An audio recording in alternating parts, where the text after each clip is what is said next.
On Easter Sunday, 1967, Jim Thompson, the Silk King of Thailand, walked out of a small cottage in the highlands of Malaysia. His hosts heard the sound of footsteps on the gravel path to the gate. Down the road ahead of him was a golf course, one of the country's best, which had been hacked out of the jungle. And beyond that, the old smokehouse, a Tudor-style hotel where some friends were staying. Perhaps he was coming here for his afternoon tea, right here. And on his way here, he just vanished without a trace, not leaving a note to his traveling companion. How can someone so famous disappear so completely? I have been looking for the answer to this question for years. And I think I finally found it. Yes, I know who killed Jim Thompson, and you will too. But first, let us examine the circumstances of his departures. In the days that followed Jim Thompson's mysterious disappearance, more than 500 people, including the army, police, native trackers, Gurkhas, and local school children and residents, searched the thick jungle around the cottage and the road and found absolutely nothing. It became one of the largest searches on land for an individual in Southeast Asian history, and it produced not a shred of evidence. Foul play, perhaps, but there were no signs of a struggle. Nothing to indicate that Thompson had left against his will. No personal item was found lying on the road or beside it. Just a void, one deep enough to be filled by a half-century of speculation and rumor. Jim Thompson was just gone, vanished as if by magic, erased from the face of the earth. The facts have been few and the clues fewer.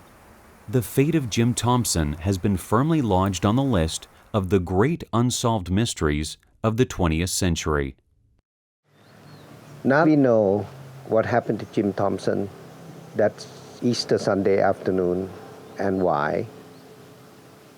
Suddenly, after 50 years of his disappearance, facts has come to light, and we have changed our minds. But first, to understand Jim Thompson's strange fate, we must go back to that crucial moment when he disappeared. The moment when he left the Moonlight Cottage, possibly a man on vacation headed for his afternoon cup of tea. We need to reassemble the world in Thailand as Jim Thompson found it at the end of the Second World War. And, at the same time, we need to take a deep look into him, why and how he arrived there, who he really was, and importantly, wanted to be.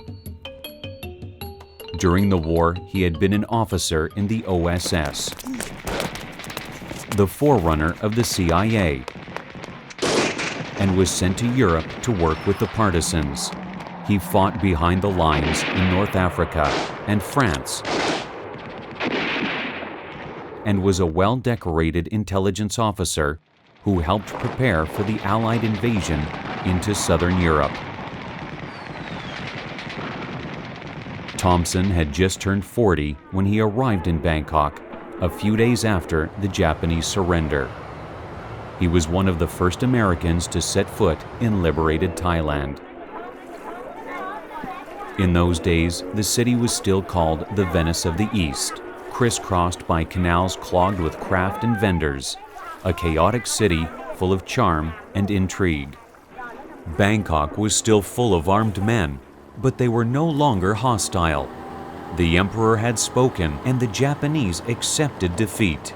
The war was over.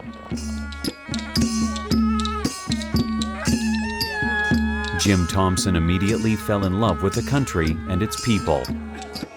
He felt at home there, at ease in Thai culture. A man who had found his place in the world. And in his letters to his family, he made it clear that he intended to stay. His future was in Thailand. At first, Jim tried the hotel business, joining with a friend to buy the Oriental Hotel, which was then a long way from its current 5-star glamour. But they soon clashed, and Thompson withdrew from the venture. From the moment he arrived in Thailand, he began buying hand-woven silk. It became a passion, which was soon the focus of his new life. He took his collection back to the US to see if there was a market for it there. In New York, he talked to people in the fashion industry, and they confirmed his intuition. Western women could be easily persuaded to wear the shimmering and colorful fabric from Siam. And when the Rodgers and Hammerstein musical The King and I opened on Broadway, there, shining in the limelight, was Jim Thompson's silk. Royal princes and princesses. Providing a touch of luxurious authenticity to all the costumes. The musical was a tremendous success, and so were the costumes. A flood of new orders arrived. Exports of Thai silk increased tenfold in less than 2 years. That was the beginning of what was to become a textile empire. Hundreds, if not thousands, of handlooms were soon producing silk for export.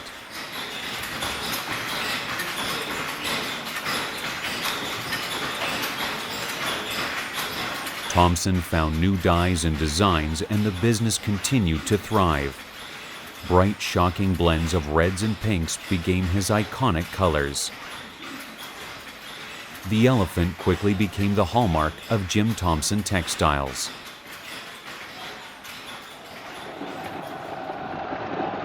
Hollywood was high on the list of new clients.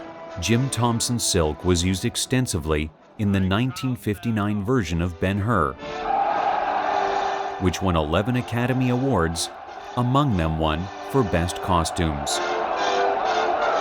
All the major characters wore specially woven fabric. Thai silk became a much-desired luxury item and was also used for curtains and wall coverings. Jim Thompson gradually acquired a worldwide reputation.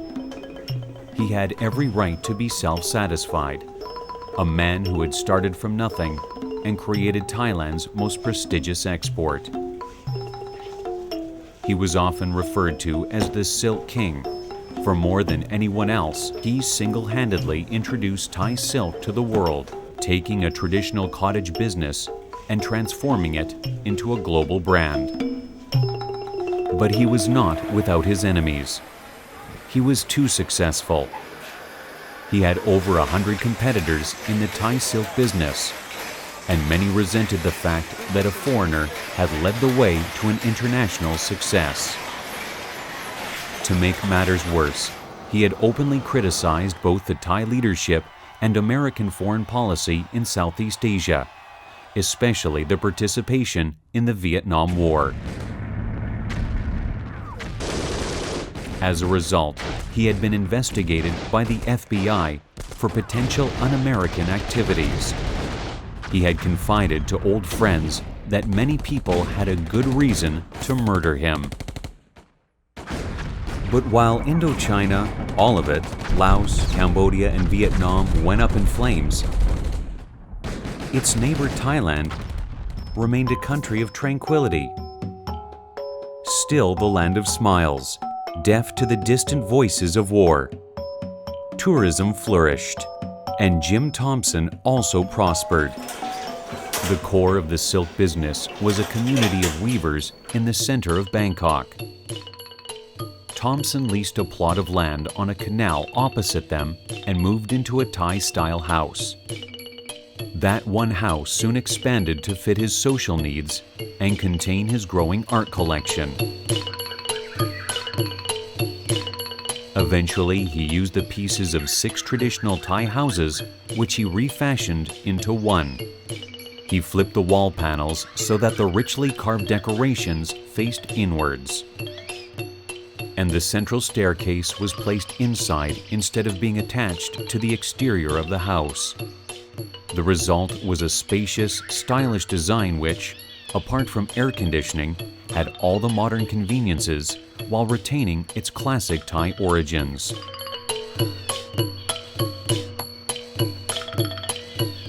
While the rest of Bangkok was modernizing rapidly, Jim Thompson created an oasis of the past in the heart of the city, a truly elegant abode in which to live and entertain. By the 1960s, Jim Thompson was famous as a host, the man you wanted to meet when you came to Bangkok. An invitation for dinner at his remarkable house was never refused. Jim Thompson seldom dined alone. The rich, the powerful, the famous, the infamous, all sat at his table. Also, businessmen, arms dealers, journalists, and diplomats. Needless to say, it could have been the ideal setting for gathering intelligence, a point that did not pass unnoticed, especially after his disappearance. Among others, his guests included Robert Kennedy, Truman Capote, Ethel Merman, George Gershwin wrote the score. Lyndon Johnson, Lost his confidence. Catherine Hepburn, Benny Goodman, Story about that. Marlene Dietrich, To be in that. Tennessee Williams. I never cared, but that shocked people. And that's just some of the more famous ones. I could go on. It's a long list. Every piece of art was chosen with care. Sculpture from all over Southeast Asia, including ancient Thai and Burmese wood carvings, and much, much more. The entire catalog was worthy of a museum, which in fact it became and remains to this day. When the house was completed in 1959, Jim Thompson assumed a new role, an ambassador of Thai culture and an expert on Oriental art.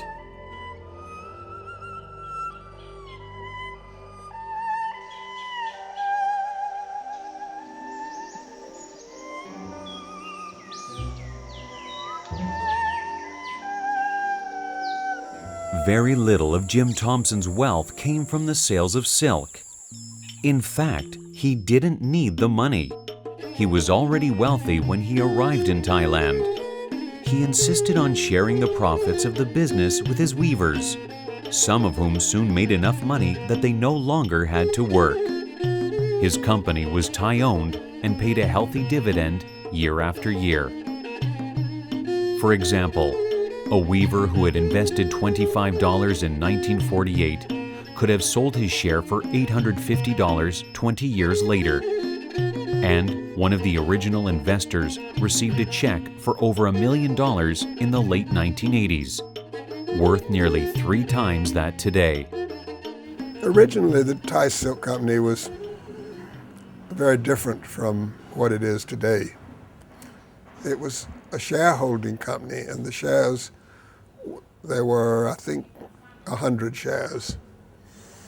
And Jim only owned a small percentage of them. And also the weavers owned a number of shares. And Jim's ultimate idea was that it would eventually be owned by the weavers. But remember, in those days, Jim never had a factory. And he would place orders from the weavers, and they would be placed almost on consignment. When they were sold, the weavers were paid. But he never actually had a factory weaving it himself. Clearly, Jim Thompson was not in it for the money. He held the title of managing director, and his starting salary was $3,000 a year. This grew, of course, as the company did, and by the time he disappeared in the Cameron Highlands, he was making $33,000 a year plus bonuses, approaching $250,000 in today's dollars. He certainly could have asked for more. So what was his motivation? Perhaps he was trying to help a cottage industry develop its potential. Or was the silk business just an excuse for him to remain in Thailand? At heart, Jim Thompson was a very generous man. For example, quite quietly for years, he supported a school for the blind in Bangkok by opening his house a few days a week to the public. No question about it. Jim Thompson was a man of many moods. A businessman, an architect, an art collector, a patriot, and a spy. Also a social animal, he was an undisputed Toastmaster of Bangkok. So, which one of these many faces of Jim Thompson led to his demise? Or was it just a bad luck? That brings us to the heart of the matters. What really happened to Jim Thompson? Over the years, a number of possibilities have surfaced, some more likely than others, and I have followed them one by one. Half a century ago, the jungle that surrounded the Moonlight Cottage was almost impenetrable. The home of numerous Aboriginal tribes who still hunted with blowguns and poisoned darts. They also dug deep animal traps along the many trails. At the bottom of these pits were sharp bamboo sticks waiting to impale an animal that fell in. Did Jim Thompson tumble into one of these pits and die a lonely and painful death? It's possible, of course, but there is no record of anyone ever having done so. I think that Jim went on his usual walk looking for wild orchids. Jim loved to collect orchids when he went into the jungle. And he had once before been lost in the jungle and rescued when he had, fallen into a hole or something. So Jim, he used to go there as often as he could, and I think he just got careless, and he wandered off the path. And I think that's what happened. He was wandering around, and he fell into an animal trap, which at that time were against the law. Well, now, the man who had built that trap, when he would come and find a foreigner dead in that hole, because, they had the bamboo spikes and so forth in those holes to catch the animals, he would have, I think, completely covered it up immediately and never gone back anywhere near that spot, because knowing that the jungle in 24 hours would cover that spot. This became a very popular explanation, perhaps because it was exotic and matched Thompson's lifestyle.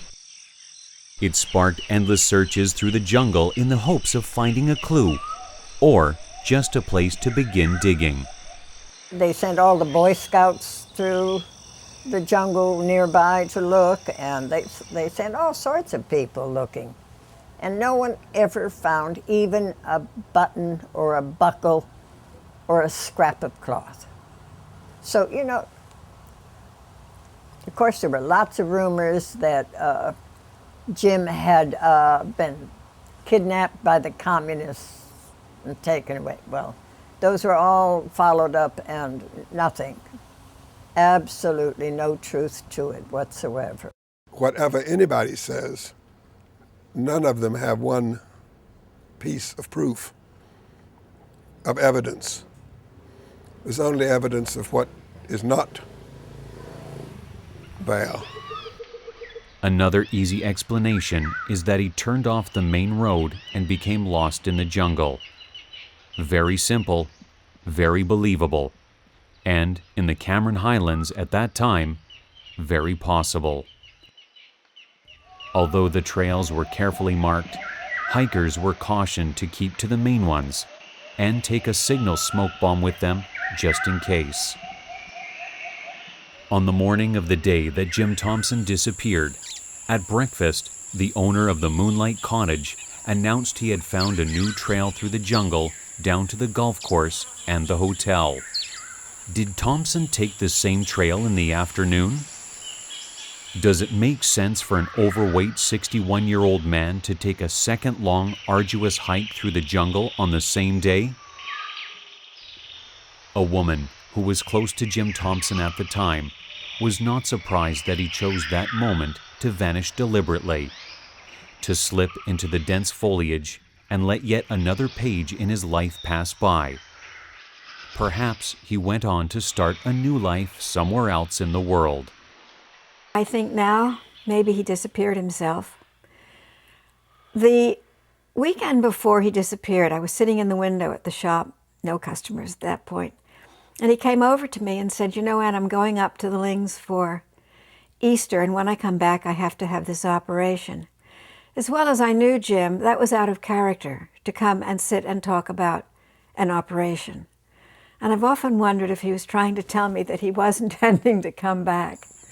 If that were true, why would he leave behind at the Moonlight Cottage items that he normally carried with him? For example, a box of pills he took for gallbladder pain and his cigarette lighter. Thompson, by the way, was a chain smoker. He also left his suit jacket on the back of a chair. Later, there were alleged sightings of Jim Thompson in Cambodia, China, and even as far as Tahiti. Another theory in the thick catalog of explanations is that Jim Thompson was the victim of a hit-and-run accident.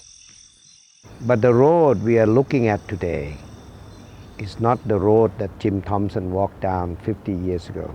In fact, almost impossible, especially considering it was that Easter Sunday afternoon. Then it was a single lane, a partially paved road that served only few homes. It dead-ended at Moonlight Cottage. Needless to say, there was very little traffic, and the likelihood of someone speeding up or down the road was improbable. According to the theory, the driver of the car placed the body in the trunk and drove off. Jim Thompson now lies in a shallow grave deep in the jungle, never to be found. It's possible, conceivable, even likely, he courted death for much of his life. During World War II, Thompson had worked for the OSS, the precursor to the CIA. That opened the door to a host of conspiracy theories, many of them pivoting on the assumption that Jim Thompson had never stopped being a spy. The silk business was simply a front, a convenient way to stay in touch with the guerrillas that he had known during the war. It was quite likely that at one time or another, the OSS came in contact with such revolutionary figures as Ho Chi Minh. Thompson knew how to survive in the jungle. While in the OSS, he had taken a course in jungle survival in Ceylon. He had emerged at the top of the class. Fold that into the fact that during the Malayan emergency, when the British fought a 12-year war with the Malayan communists, the Moonlight Cottage had been abandoned by its owners. The insurgents often used it as a base of operations. Horrible atrocities were committed on both sides. The communists held captives at the Moonlight Cottage. Some were assassinated in the flower beds, if not buried between the rose bushes. How many? No one knows. Making the most of this sanguinary past were the Bomos, or spirit mediums, who arrived at the Moonlight Cottage. Over 100 of them camped out on the grounds and erected their altars in the garden. They peered into their crystal balls, or tea dregs, or astrological tables. And of course, many of them found the image of Jim Thompson gazing back at them. They kept many of the searchers busy checking one site after another, but they never found the slightest bit of tangible proof. The witch doctors finally went home their tails between their legs. Perhaps the most famous of this crop of clairvoyants was Peter Hurkos, a Dutch mystic who managed to line his pockets before he began to seriously ruminate. Jim Thompson's sister picked up the bill to send Hurkos to Bangkok, then on to the Cameron Highlands. Hurkos snooped and sniffed around the Moonlight Cottage. Then he ceremoniously seated himself on the veranda, in the chair once occupied by Jim Thompson, of course. After a few moments of apparently intense concentration, with dramatic stutters and stumbles, he blurted out that Thompson had been lured onto the road by someone he knew. According to Hurkos, the two men had walked down the road to a truck. 13 others in green uniforms had jumped out. Thompson was overpowered, then knocked out. He was thrown into the back of the truck and driven to an airport. Hurkos claimed that he could find Thompson, who was still alive. But at that point, the money from Thompson's sister ceased, and Hurkos gave up the search. Most of Thompson's family took another view of his disappearance. His niece, for example. It was a murder for hire. Now, they said you could get somebody killed on the back streets of Bangkok for $25. Uncle was very well known around the world. One of the things they had against him, because he was a Farang, and they waited till he was out of the country. And I'm sure he was killed immediately, and I don't know, maybe they dropped him in the ocean. And Booth, I said this to Booth, and he said to me, why did nobody collect a reward? And I said, they were afraid of the men who hired them. And, or maybe they were killed in their turn. I mean, death was cheap and easy. Henry Thompson, Jim's nephew, and the only one of the family who had actually gone to Bangkok for a visit, also thought that his uncle had not become lost in the jungle. Henry spoke with many people about his uncle's disappearance. Among them was one of his uncle's closest friends, Connie Mangskow. She told him about an incident that happened many years later.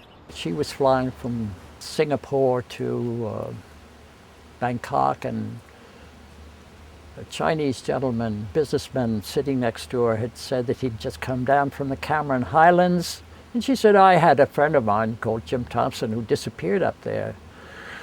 And this businessman said, yes, one of my drivers ran him over. And she said, well, why didn't you go to the police? And he said, I couldn't. That was years after Jim had disappeared. I can see the rationale why he didn't report to the police in Malaysia. It was a Chinese construction company. Makes sense. And there's more, much more. More conspiracy theories, more spy tales, more stories of intrigue, jealousy, or even suicide. All of the many theories and many conspiracy theories that have been advanced have no factual basis to provide proof. So, as I say, both the foundation and myself feel very strongly that his disappearance was a mystery and remains a mystery today. Jim is someone that I grew up with. He was someone that was a part of my family, not just my father's friend. And I call him Uncle Jim all my life. When he come to our house, he didn't have to make any announcement. He didn't have to make a special preparation for him.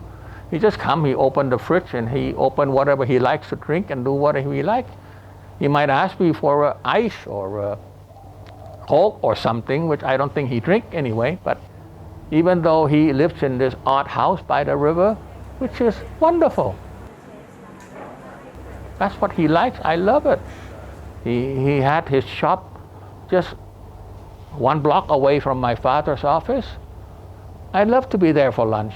And to lose Jim, it's a big thing. It's a big thing for me. Yeah. Because he didn't die of natural cause. He disappeared. In 1967, Jim Thompson received an invitation to visit Priti Banamyong, a former Thai Prime Minister in exile in China. During the war, Priti was an OSS agent fighting the Japanese. But after the war, he was ousted by a coup d'etat and fled to China. Fortunately, Billy Bird, a teenager at the time, was privy to the exchange. His father, also a member of the OSS, had been invited first. The elder Bird declined. Jim Thompson agreed to go to China and meet his friend and former comrade in arms. My father thought that Priti was very foolish to have asked for Jim to go and meet with him. And this could really upset the relationship between America, Thailand, and China. It has a very wide implication. 50 years ago, 45 years ago, 40 years ago, when you talk about the bamboo curtain, you're talking about something that is very fearful. You're talking about taking over or dominating countries in Southeast Asia. Jim believed that Priti is a friend of the OSS. Priti is a friend of the United States. When a friend calls for something, you run, you don't question. Because those are normally our agreement within the fraternal among friends. But to turn that into a high political event, I don't believe the Chinese can accept that. That's where Jim went wrong, because he didn't think of the implication of what may come. My father thought that Jim going to Cameron Island was to arrange for the trip, not to go to China on that trip, because he was not prepared to travel. Jim did not take his pill box with him. Jim did not take his cigarette or cigarette lighter or other personal belonging, which is not something that would be done. For sure, we believe that the Communist Party of Malaya at that time came to meet with Jim. Jim had the appointment with them. That's why he went there. And that's why he was so nervous throughout the trip. He couldn't sleep at night. He was thinking about what process he would make or how he would talk to them. But from how this thing turned out, absolutely he was just kidnapped right from the spot, because of all the events that lead up to that time point to it that yes, he had the meeting with them, but they had other ideas. My father came to the understanding of what took place, and he was convinced that the Chinese came and took him, perhaps to see Priti in China via Cambodia. This was his word. These were exactly his word. My father believed that Jim was picked up by the Chinese communists in Malaysia, or Malaya at that time, and was taken by boat to Cambodia, because that was the only viable method of transport without being seen. The things that I have told you today is to the best of my recollection and to the truth, and I don't want to make this thing out of proportion. This is my truth. I think my soul will be much more peaceful. Nyalakan api perjuangan menjulang kebenaran. So where does that leave us?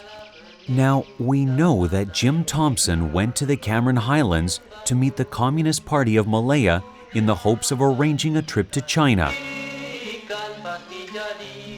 But we also know from many reputable historical sources that the Communist Party of Malaya was fragmented, split into many isolated regional groups. There was very little central control and limited communication with China. Decisions were made locally by necessity. Would one of these regional groups have had direct contact with the Chinese Communist Party? No, very unlikely. Drawn by the bonds of friendship to Pretty, who was exiled in China, Jim Thompson went to the Cameron Highlands. What follows is about as close as we can come to a first-hand report of what actually happened. Many years ago, Teo Pin, a Singaporean businessman, asked his uncle, who had spent 30 years in the upper echelons of the Malayan Communist Party, about the story that Jim Thompson had been eaten by a tiger. The uncle replied, If he had been eaten by a tiger, there would be bones. But I can tell you, there are no bones to be found. Curious, Teo Pin pursued the matter, and his uncle was quite forthright, speaking candidly and at length, as he sketched out the fate of the Silk King of Thailand. Jim Thompson turned up one day at a bungalow in Cameron Highlands and sent feelers out that he wants to meet Chin Peng. Chin Peng was the leader of the Malayan Communist Party. In fact, at that time he was a party secretary general. During the Second World War, he fought the Japanese alongside the British. In fact, after the war, he was even honored by the British with an OBE. But somehow the British turned and he had to go on the run because he was fighting for the independence of Malaya and Singapore. That makes him the most wanted man during that period of the emergency. And Chin Peng is not a person that is so easily accessible. According to my uncle, his words, I can still remember the bungalow, the gardener, the newspaper man, the vegetable seller, even the road sweeper, they are all our people. I say, what do you mean by our people? The party people, Apparently, that was a nest of all their sympathizers there. During those times, you must be aware that the Communist Party is very wary of Caucasians. They've lost quite a lot of people. Quite a lot of people have been lost on both sides. I believe he said he waited in the bungalow, the Morningside or what bungalow, for almost a week or two. And they kept him there under observation by the party cadres, sympathizers. They kept wondering why he wanted to see Chin Peng. And apparently he didn't give a reason for it. He probably has his own agenda in which he didn't want to divulge. And that was what probably made them more suspicious. There probably was a hidden agenda somewhere. Chin Peng is a wanted man. Why do you want to see him? That makes them more suspicious and more determined that this person should not meet Chin Peng. In the meantime, they check up on his background, according to my uncle. And they found that he's not a simple person. That's what he said. I said, what do you mean by simple person? He says he was involved with the British and the Americans. And I said, what happened then? Well, we just one day got him out. And that's, to use his words, we had to eliminate him. That was, for me, it's something like, oh, wow, this is something I've never heard of. And to use such a word is a very committed language, in a sense.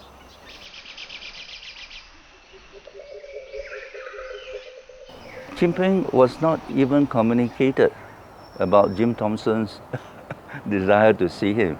Because Chin Peng is a man right at the top. You don't trouble him with little things unless it's very, from what I understand, something very substantial that can be achieved. Well, according to my uncle, the Malayan Communist Party did away with him